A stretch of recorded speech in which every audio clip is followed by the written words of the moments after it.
নমস্কার, ভালো আছেন তো সকলে? আজ আমি কথা বলবো আত্মনির্ভর হওয়ার ব্যাপারে। দেখুন, আমাদের সবারই ইচ্ছে করে আমাদের সাথে কেউ থাকুক, আমাদের কাজগুলো একটু সাথে সাথে গিয়ে গিয়ে করে দিই, একা না যেতে হলেই যেন ভালো হয়। কিন্তু সত্যি কি সেটা ঠিক? তা কিন্তু নয়। আমাদের উচিত প্রত্যেকটা কাজ আমরা নিজেরাই একা একা করতে পারি সেটার জন্য চেষ্টা করা।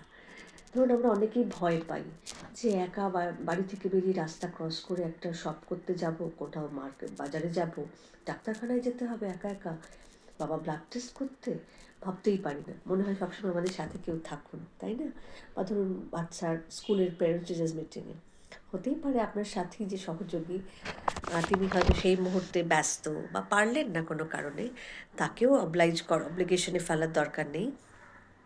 আমরা যদি নিজে থেকে মনে ভাবি যে হ্যাঁ, কেন পারবো না, তো সামান্য কাজ, আমরাও পারবো, তাহলে দেখবেন তার ভিতরে খুব আনন্দ আছে এবং আপনি আলটিমেটলি খুব কনফিডেন্স পাবেন যে হ্যাঁ, এই কাজটা তো আমি একাই করলাম, ভাবিনি তো পারবো। তো সেই আমাদের কারোর উপর নির্ভর না করে নিজেদেরই চেষ্টা করা উচিত সব কাজ করার। নিজেদের সন্তানদেরও শেখানো উচিত যে তারাও যেন আস্তে আস্তে সব কাজ নিজে নিজে করতে শেখে, কারোর উপর নির্ভর না করে। নির্ভর যদি করতেই হয় তাহলে ভগবানের ওপর করি, বা যদি আপনি ভগবান বিশ্বাসী হন, যদি মনে করেন কেউ আপনার সেই অলমাইটি যাকে আমরা বলি যে আপনাকে গাইড করতে পারে, তাই না? বাকিটা দেখবেন তিনি শক্তি যোগাবেন, আর আপনি নিজের মনের শক্তিতে আত্মনির্ভরতার সঙ্গে আপনি ঠিক এগিয়ে যেতে পারছেন। এটা কিন্তু খুব জরুরি। আমাদের অনেক কাজ আমরা ফেলে রাখি, করি না। শুধুমাত্র ভাবি যে বাবা একা তো যেতে পারবো না, কবে আমার হাজব্যান্ড যাবেন তবে পারবো, কবে আমার দাদা যাবে তাহলে পারবো, কবে যদি বাবা নিয়ে যান তাহলে যাব।